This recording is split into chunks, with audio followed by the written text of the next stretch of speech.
सर्वांचं या व्यासपीठावरून अंतःकरणपूर्वक स्वागत। महिला भाविक, पुरुष भाविक भक्तिभावानं श्रद्धायुक्त अंतःकरणानं कथासत्रात आपण सहभागी होता।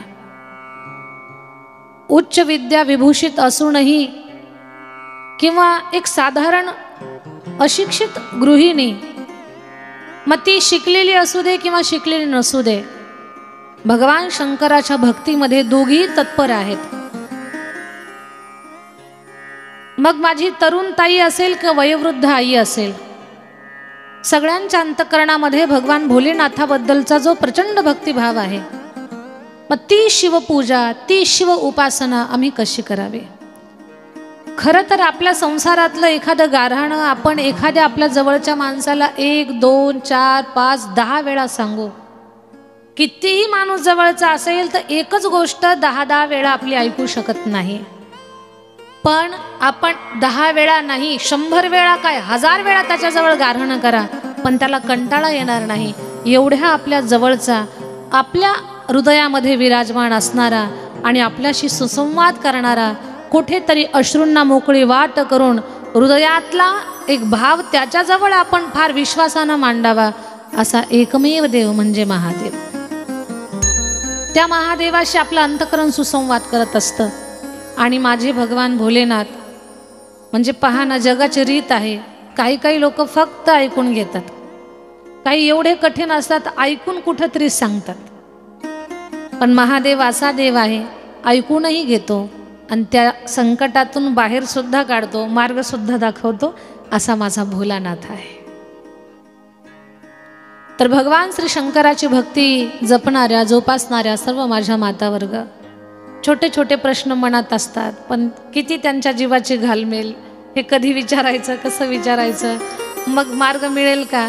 मला तर वाटतं या 5-7 दिवसाच्या कथा संवादामध्ये आपल्या अंतःकरणात असणाऱ्या बऱ्याच प्रश्नांचं म्हणजे कथेच्या व्यासपीठावरूनच बऱ्यापैकी मनात प्रश्न आहे, पण त्याचं उत्तर मिळूनही गेलं असेल। अजूनही कुणाच्या मनामध्ये काही शंका असतील की नेमकं काय करावं, अशी अडचण तशी अडचण, या व्यासपीठावरून सांगते, कितीही मोठ्यातली मोठी समस्या तुमच्या प्रपंचातली असू द्या, किती मोठी असू द्या, त्या सगळ्या समस्येतून तुम्ही बाहेर निघाल। एकच करायचं, एक तांब्याभर पाणी भगवान भोलेनाथाला न खंड पडता, न विसरता आपण सतत अखंडपणे महादेवाची सेवा चालू ठेवा सतत। महिनाभरात नाही घेणार तो नोंद, 3 महिन्यानंतर तो किमान डोळे उघडून तर पाहिल ना आपल्याकडे की कोण पाणी घालतंय आपल्याला रोज। 6 महिने लागतील। आपला आजार जेवढा जटिल आहे, मग ट्रीटमेंट आपण घेतोय, पण गुण येण्यासाठी थोडे जास्त दिवस लागतात ना। तसं पूर्व प्रारब्ध, आपलं पूर्वकर्म, पूर्व संचित किती जटिल आहे, त्याच्यावरनं हळूहळू आपल्या सेवेनुसार आपल्याला गुण येत जाईल, अडचणी कमी होत जातील। पण या व्यासपीठावरनं सांगते, तुम्ही केलेली शिवपूजा, तुम्ही केलेली भगवान शंकराची भक्ती अजिबात व्यर्थ वाया जाणार नाही, त्याचं चांगलं आणि उत्तम फळ तुमच्या जीवनामध्ये प्राप्त होईल, हे या व्यासपीठावरनं विश्वासानं सांगते। असं कोणीच म्हणायचं नाही की आम्ही सेवा केली, ही पूजा केली, आम्हाला फळ कसं मिळालं नाही, भेटणार। फरक एवढाच आहे की कुणाला लवकर, कुणाला उशिरा, पण मिळणार। एक ब्राह्मण देवताच्या मुलीचं लग्न होतं, पण मुलीचं लग्न करण्यासाठी त्यांच्याकडे पैसे नाही, धन नाही।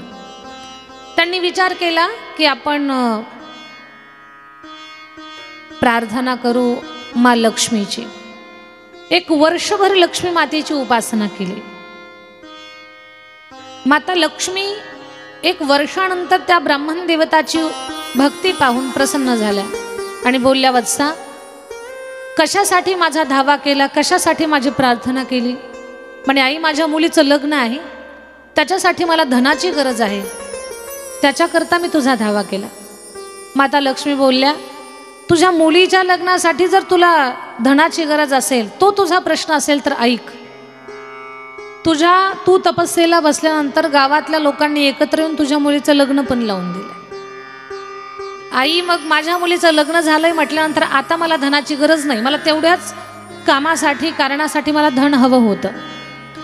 तेव्हा माता लक्ष्मी म्हणतात तसं नाही, तू माझी उपासना धनासाठी केलीस मुलीच्या लग्नाकरता, पण मुलीचं लग्न झालंय आणि आता तुला धन नकोय, पण ह्या उपासनेचं फल तुला मिळणारच. ही उपासना तू केलेली व्यर्थ जाणार नाही आणि वर्षभराच्या उपासनेचं फल तुला असं मिळेल की तुला राज सुख प्राप्त होईल. राजाच्या पदरी खूप मोठा मान सन्मान तुला प्राप्त होईल. ब्राह्मण देवता तर विचारातच पडले. राजवैभव, माझ्यासारख्या विद्वान ब्राह्मण देवतानं राजवैभव उपभोगणं म्हणजे कुठेतरी आपल्या देवधर्मामध्ये बाधा निर्माण होण्यासारखं आहे.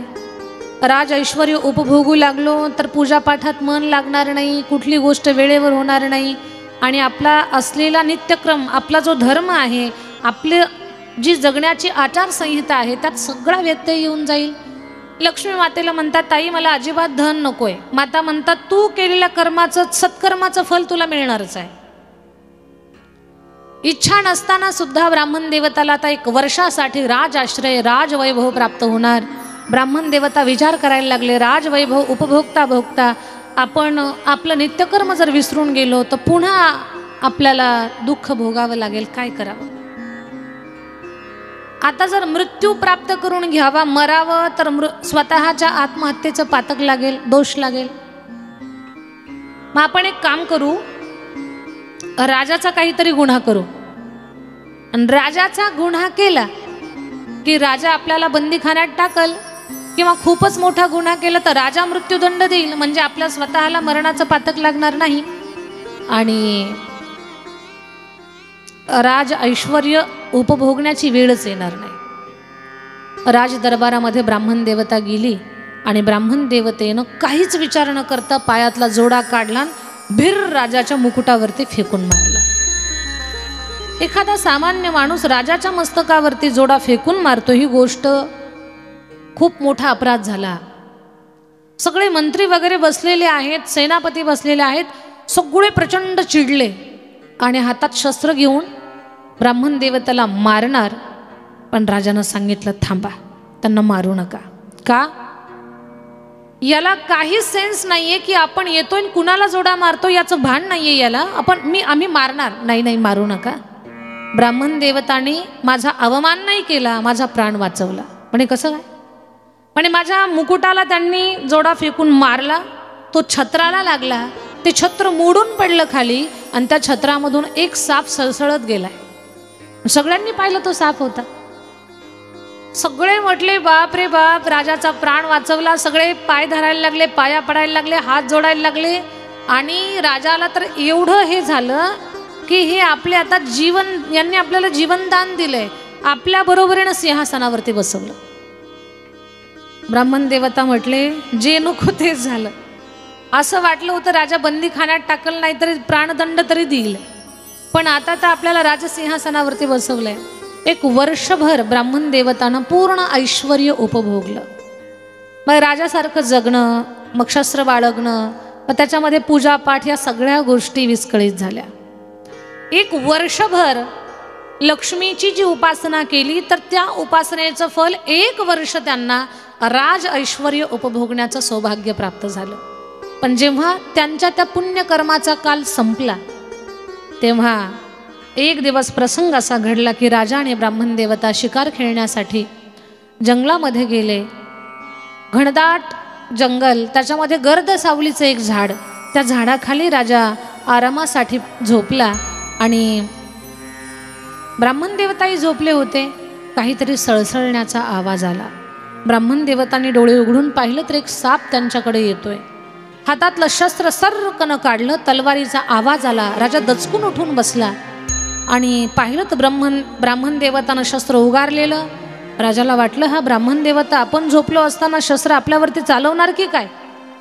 काय करता ब्राह्मण देवता? राजा, इथे साप आला होता, तो तुम्हाला दंश करणार म्हणून मी त्याला मारण्यासाठी शस्त्र काढलं. राजा म्हटलं, नाही नाही, दाखवा कुठे साप आहे. सापही नाही, काहीच नाही. मग राजाला असा संशय झाला की याच ब्राह्मण देवतानं आपल्याला मारण्यासाठी शस्त्र काढलं होतं. आणि मग ब्राह्मण देवताला पूर्ण राज ऐश्वर्यातून बाजूला काढून दिलं आणि त्यांना बाहेर पाठवून दिलं राज्यातून. दृष्टांत संपला. या दृष्टांतातून मला एकच सांगायचं आहे तुम्हाला की आपण जर पुण्यकर्म केलं असेल, आपण पुण्यकर्म करत आहात, तर याचं तुम्हाला सात्विक फळ मिळणारच. ते कधीही वाया जात नाही. आणि आपल्या हातनं जर दुष्कर्म घडलं असेल तर त्याचं सुद्धा आपल्याला फळ मिळणारच. भगवान शंकराची उपासना आपली दुष्कर्म जी आहेत ती संपवते आणि आपल्याला पुण्यफल, सात्विक शुद्ध पुण्यफल प्राप्त करून देते. म्हणून शिव उपासना करत असताना, सत्कर्म करत असताना असा प्रश्न, अशी शंका, संशय मनामध्ये घ्यायचं काही कारणच नाही आहे की आम्ही केलेली सेवा त्याचं फल आम्हाला का प्राप्त होईना. फरक एवढाच आहे, कुणाला उशिरा, कुणाला लवकर. कितीतरी उदाहरणं आहेत की त्या लोकांनी स्वतःच्या जीवनामध्ये शिव उपासना केली, भले थोडा वेळ गेला, पण त्या लोकांच्या जीवनामध्ये एवढे चांगले दिवस, अडचणी संपल्या, काही समस्या होत्या परिवारात त्या संपल्या, जीवन सुंदर समाधानानं भक्तिमय जीवन जगू लागले. फक्त आपल्याकडे धैर्य नावाची गोष्ट असणं फार गरजेचं आहे. म्हणून अशी भगवान शंकराची भक्ती शिकवणारं हे शास्त्र, आणि या शास्त्रामध्ये आपण प्रवास करत आहोत. आज तुम्हाला कथेमध्ये खूप काही चांगल्या गोष्टींचं चिंतन भगवान श्री शंकराच्या संदर्भात आपल्या सगळ्यांच्या समोर मांडणार आहे. काल आमच्या काही मातावर्गाचा प्रश्न होता की आम्ही देवघरामध्ये शिवपिंड ठेवावे का? भगवान शंकराचं धातूचं शिवलिंग देवघरात असलंच पाहिजे. बऱ्याच वेळेला आपल्याकडे जुन्या चालत आलेल्या दगडी शिवपिंडी असतात, त्यांना कुठे आम्ही ठेवायचं? तुम्ही देवघर जे आहे, मोठं देवघर असेल तर त्या देवघरामध्ये ईशान्य कोपऱ्यात शिवपिंड ठेवू शकता. देवघर छोटं असेल तर देवघराच्या जवळ दगडी पिंड ठेवा, पण त्या पिंडीखाली पात्र ठेवा, त्या पात्रामध्ये पिंड ठेवा. आणि 3 पायी असते ना, 3 पायीवरती आपण घडा ठेवतो, दगडी पिंड, त्याच्यावरती मातीचा घडा किंवा तांब्याचा घडू, त्याच्यातून एक थेंब थेंब पाणी भगवान शंकराच्या शिवलिंगावरती पडेल. अशा स्थितीमध्ये जर आपण दगडी शिवपिंड तेवढी व्यवस्था जर केली तर ती खूपच मोठी सेवेची गोष्ट तुमच्या जीवनामध्ये होईल. अशा पद्धतीने तुम्ही ठेवू शकता दगडी शिवपिंड. धातूची शिवपिंड छोटी असते ती देवघरात ठेवा, कारण आपल्या देवघरातल्या देवांच्या आकृत्या बऱ्यापैकी सारख्या असतात, लहान मोठ्या नाही. म्हणजे बऱ्यापैकी आपण सारख्या आकाराच्या देवमूर्त्या देवघरात ठेवतो. मग मोठी दगडी महादेवाची पिंड थोडंसं आपल्याला वेगळं वाटतं, म्हणून तिथेच देवघराच्या बाजूला जवळ आपण एका पात्रामध्ये शिवपिंड, 3 पायी, वरती घडू, मातीचा असेल ठीक, तांब्याचा असेल ठीक, जो तुम्हाला उपलब्ध होईल, आणि त्याच्यावरनं अखंड जर भगवान शंकराच्या शिवलिंगावरती पाणी पडत राहिलं तर मग अशी शिवपूजा ज्यांच्या जीवनामध्ये, उपासना ज्या लोकांच्या जीवनात घडेल त्या लोकांनी जीवनात कधी मागे पाहायचं नाही, ते प्रगतीच्या पथावरती चालत राहतात, त्यांच्या जीवनातल्या समस्या संपून जातात. जगत कल्याणासाठी भगवान भोलेनाथाच्या 5 मुखातून 5 महामंत्र बाहेर आले. भोलेनाथाच्या एका मुखातून मंत्र बाहेर आला, त्या मंत्राला प्रणव मंत्र म्हणतात. तो मंत्र आहे ओम. ओम हा जगत कल्याणासाठी भगवान शंकराच्या मुखातून बाहेर आलेला मंत्र आहे. ओम मंत्राला प्रणव मंत्र म्हणतात. या ब्रह्मांडातला हुंकार त्या ओम मंत्रापासून निर्माण झालेले आहे, सर्व चैतन्य. तर या ओम मंत्राचा खूप मोठा प्रभाव आहे. आणि जुने ऋषी मुनी साधू संत पहाटे उठून ओमकारचा जाप करायचे. ओंकार या मंत्राचा जाप केल्यानंतर पूर्ण शरीरामध्ये एक ऊर्जा निर्माण झाल्यासारखी होते आणि बऱ्यापैकी आजार कमी करण्याचं काम सुद्धा हा ओम मंत्र करतो. म्हणून जुनी ऋषीमुनी महात्मा मंडळी ध्यानाला फार महत्त्व द्यायचे. ध्यान, डोळे बंद करून मन बुद्धी एकाग्र करत ध्यान लावायचं आणि ओंकारचा हुंकार करायचा. तर ओम हा मंत्र गृहस्थी माणसं म्हणतात, ताई ऋषीमुनींना ते शक्य होतं, आम्ही संसारिक माणसं रात्री 11-12 झोपायला वाजतात, पहा सकाळी उठायचं, उद्योगाला पळायचं, दिवसभर थकून जातो आम्ही कधी ओंकारचा जाप करायचा. सोपं आहे. ठीक आहे, आपल्याला जास्तीचा वेळ नाही आहे, व्यस्त आहोत आपण, एक काम करू शकतो आपण. मोबाईल तर प्रत्येकजण वापरताय. ज्यांना मोबाईलमधलं काहीच कळत नाही त्यांना सुद्धा स्क्रीन टच मोबाईल अपेक्षित आहे. फोन उचलतात जरी आला तरी बस झालं, पण मोबाईल पाहिजे. आणि मग तो मोबाईल आपल्याकडे आहे, आपल्याला कॉल येतात. कॉल आल्यानंतर पहिले आपण हॅलो म्हणण्यापेक्षा हरी ओम, ओमला हरी जोडून हरी ओम म्हटलं तर ओंकारचा उच्चार आपल्याकडनं होईल आणि हरिओम म्हटल्यानंतर एक नामस्मरण सुद्धा होईल आणि आपल्या आरोग्यासाठी ती गोष्ट खूप फायदेशीर राहील. हरिओम म्हटल्यानंतर आम्हाला कोणीतरी बाबा म्हणतील, साधू संत म्हणतील. बरं, बाबा महाराज संत म्हणण्यात नुकसान काय आपलं? पण काही लोकांना त्याची सुद्धा लाज वाटते. मला सांगा, हॅलो म्हणतोय आपण, पण हॅलो शब्दाचा अर्थ माहिती आहे का कुणाला? एवढ्या लोकांमध्ये मलाही माहिती नाही हॅलोचा अर्थ काय आहे म्हणून. पण फोन आला की पहिला पण हॅलो असं करतोय. ते करण्यापेक्षा आपण हरिओम जर बोललो तर आपल्याकडनं ओमकारचा उच्चार होईल आणि आपल्यासाठी खूप चांगलं राहील ते. नाहीतरी आता एक वेळेला माणसाला जेवण नको पण मोबाईल पाहिजे. कथेत बसल्यानंतर सुद्धा कुणाला मोबाईल शिवाय चैन पडत नाही. कुणाचा कॉल नाही आला तरी माणसं होई कुणी मेसेज केलाय का पाहत. सवय लागली लोकांना. खरं तर ना, या मोबाईलमुळे असला परिणाम झालाय. एक मोबाईल वापरावा पण तो किती वापरावा? एक जण मोबाईल खेळत खेळत दुसऱ्याच्याच घरात शिरलं, जाऊन सोफ्यावर बसलं. बायको दुसऱ्याचीच आवाज देते, पाणी आण. तिनं ना चप्पल घेऊन यायला पाहिजे होती, पण ती पण किचन मध्ये मोबाईल खेळत होती. ती पाणी घेऊन आली, तिला लक्ष नाही आपण कोणाला पाणी देतोय आणि याला लक्ष नाही आपल्याला कोण पाणी देतोय. तो तिथे बसला सोफ्यावरती, गेली किचन मध्ये.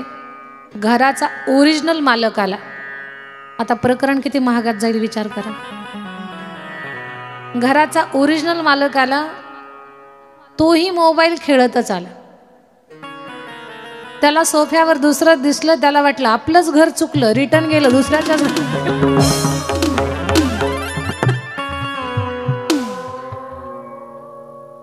तर सांगायचं एवढंच आहे मला, वापरा मोबाईल पण अतिरेक नकोय.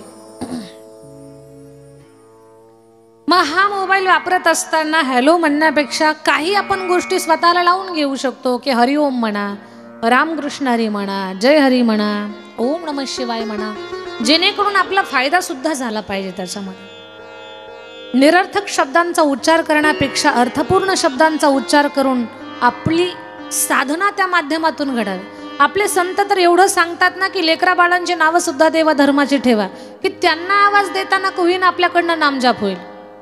एवढं सोपं सांगितलं. तर ओम हा मंत्र भगवान शंकराच्या मुखातून बाहेर पडलेला आहे.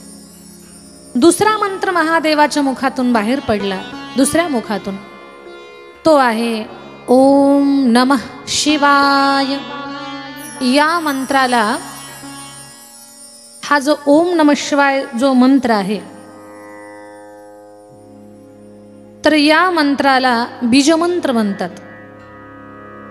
आणि ओम नमः शिवाय या मंत्राच्या उच्चारानं ब्रह्महत्यादिक पातकांचा नाश होतो. हे मनानं सांगणार नाही, शिवमहापुराण ग्रंथामध्ये श्लोक आलेला आहे, ब्रह्महत्यादि पापानां राशीन प्रमितान् मुने शिवनाम धृतं प्रोक्तं नाशयत्याखिला नरे। ओम नमः शिवाय या मंत्राचा जाप आपल्याकडनं होत असेल तर ब्रह्महत्यादिक पातकांचा नाश होईल, आपलं जीवन शुद्ध बनेल। ओम नमः शिवाय, नमः शिवाय याला पंचाक्षरी मंत्र म्हणतात। ओम नमः शिवाय हा षडाक्षरी मंत्र झाला।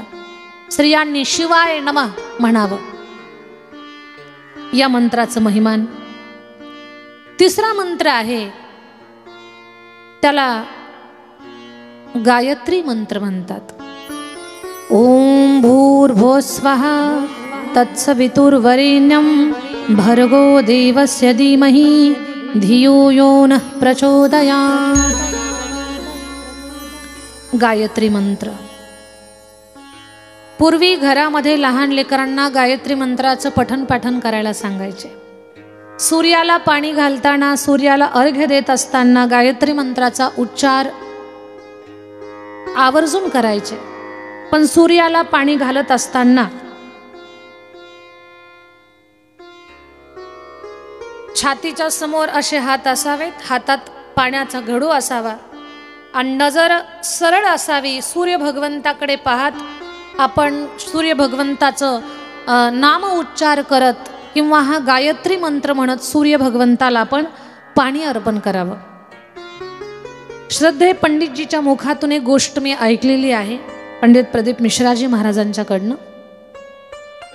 त्यांनी एक एवढी सुंदर गोष्ट सांगितली की आपले पैसे कुणी बुडवले असतील, म्हणजे खूप गोड बोलून आपल्याकडनं पैसे घेतले आणि मग आपणही अडचणीच्या काळात मित्र म्हणा, आपले जवळचे माणसं म्हणा, आपण त्यांना पैसे दिले। त्यांनी आपल्याला बोली पण केली 6 महिने वर्षभर असे आम्ही तुम्हाला वापस देऊ, पण देण्याची वृत्ती नाही। मनात खोट आली आणि मग दिलेले पैसे वापस देण्याची आपली त्या माणसाची मनस्थितीच नाही राहिली। आपण खूप चक्कर मारले, आपण त्यांच्याकडे गेलो, विनंती केली, हात जोडले, मुद्दल तरी द्या आमचे, इथपर्यंत आपण बोललो, आता तर ते आपला फोन सुद्धा उचलत नाही। अशी परिस्थिती जर निर्माण झाली असेल तर पंडितजीने सांगितलंय, एक उपाय सांगितलेला आहे। उपाय तुम्ही श्रद्धेनं करा। तर पंडितजींनी सांगितलंय आपण रविवारच्या दिवशी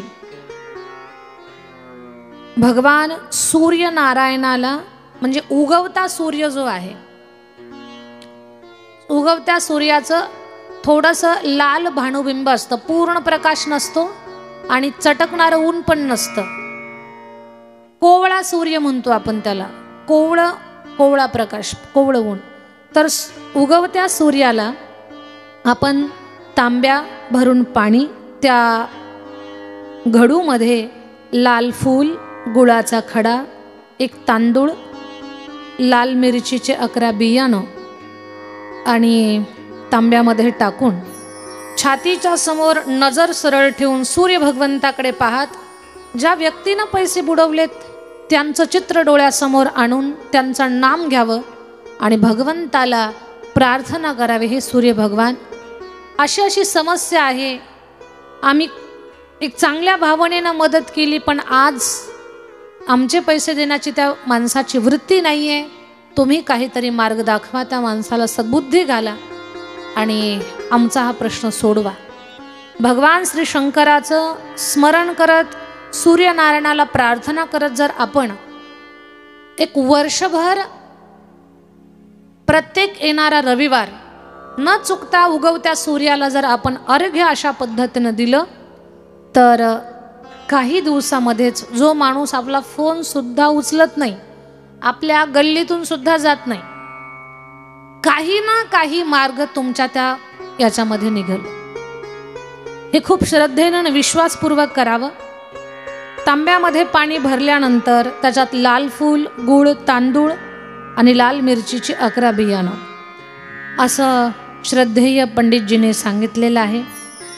तर तुम्हाला अनुभव येईल पंडितजीचे उपाय बरीच लोक करतात आणि अनुभवसुद्धा पत्राद्वारे त्यांच्यापर्यंत पोहोच करतात कि महाराज जी आपने बताया हुआ यह उपाय हमने अच्छी तरह से श्रद्धापूर्वक किया तो हमारी जो समस्या है वह समस्या का समाधान भी हमें मिल गया। तसं खूप लोक त्यांच्याकडे पत्राद्वारे स्वतःची भावना व्यक्त करतात। सगळ्यात प्रथम म्हणजे आपण भगवान श्री शंकर आणि शिवमहापुराणमध्ये सांगितलेले जेवढे काही सूत्र आहेत त्या सूत्रांना श्रद्धेने आपण जपण्याचा प्रयत्न करायचा। तर गायत्री मंत्राचा हा प्रभाव आहे। पूर्वीच्या काळी सूर्याला पाणी घालत असताना गायत्री मंत्राचा उच्चार करायचे, इथपर्यंत की आपल्या श्राद्ध तर्पणाच्या वेळेला गायीच्या शेणाची गोवरी त्याचा केलेला विस्तव नागिनीच्या पानानं 7 थेंब तुपाचे त्या गोवरीवरती सोडताना गायत्री मंत्राचा 11 वेळा उच्चार केला तर आपला पितृदोष सुद्धा कमी होतो, एवढा प्रभाव त्या गायत्री मंत्राचा आहे। म्हणून महादेवाच्या मुखातून बाहेर पडलेला हा मंत्र गायत्री मंत्र कल्याणकारी आहे। ओम भूर्भुवस्वः तत्सवितुर्वरेण्यं भर्गो देवस्य धीमहि धियो यो न प्रचोदयात। या मंत्राच्या सतत उच्चारानं लेकर बुद्धिमान सुद्धा होतात। महादेवाच्या 4थ्या मुखातून 4था महामंत्र बाहेर पडला, तो मंत्र आहे महामृत्युंजय मंत्र। तो महामृत्युंजय मंत्र आपण श्रवण करू। ओम त्र्यंबकं यजामहे सुगंधिं पुष्टिवर्धनम् उर्वारुकमिव बंधनात् मृत्योर्मोक्षीयमामृतात्। काल सर्पदोष, अकाली मृत्यू ही जी भीती माणसाच्या पाठीमागे आहे, घरातली माणसं अकाली मृत्यूला प्राप्त होत असतील 40च्या दरम्यान 35च्या दरम्यान, किंवा तसं कोणी आपल्या घरात गेलं असेल तर मागची माणसं भयभीत असतात। 1.25 लाख वेळा महामृत्युंजय मंत्राचा जाप जर आपण शुद्ध स्थितीमध्ये केला तर अकाली मृत्यूचं भय राहणार नाही, काल सर्पदोष सुद्धा आपला नष्ट होऊन जाईल। म्हणून हा मंत्र फार प्रभावी आहे। काही लोकांना काहीतरी एक मनामध्ये समज ठेवतात की हा मृत्यूच्या काळी उच्चार करायचा मंत्र आहे, महामंत्र आम्ही घरात उच्चार करावा का न करावा, असं भय मनामध्ये बाळगण्याचं काहीही कारण नाही। उलट या मंत्राचा उच्चार जेवढा आपल्याकडनं होईल तेवढी एक निर्भयता आपल्याला प्राप्त होईल। कालांचा काल महाकाल भगवान महादेव या मंत्रानं खूप प्रसन्न होतात।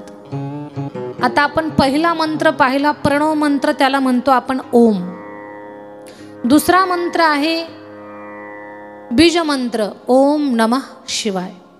तिसरा मंत्र पाहिला ओम भूर्भुवस्वः तत्सवितुर्वरेण्यं भर्गो देवस्य धीमहि धियो यो न प्रचोदयात, त्याला गायत्री मंत्र म्हणतो आपण। चौथा मंत्र आहे महामृत्युंजय मंत्र। मृत्युंजय, मृत्यूवर, अकाली मृत्यूवर विजय मिळवून देणारा हा मंत्र। ओम त्र्यंबकं यजामहे सुगंधिं पुष्टिवर्धनम् उर्वारुकमिव बंधनान् मृत्योर्मोक्षीयमामृतात्, हा महामृत्युंजय मंत्र। आणि 5वा मंत्र फार सोपा आहे।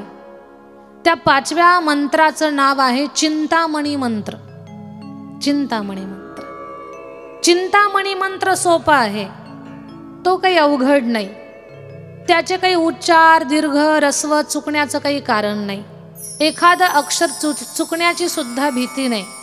खूप अवघड मंत्र म्हणण्यासाठी तोंडातले 32च्या 32 दात हजर असावे लागतात, पण तो मंत्र असा आहे 32 पैकी एकही हजर नसेल तरी तोही माणूस तो मंत्र म्हणू शकतो।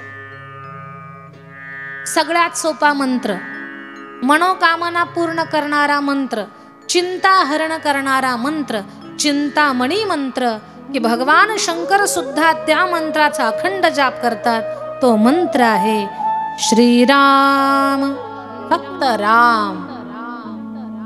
राम हा मंत्र चिंतामणी मंत्र आहे।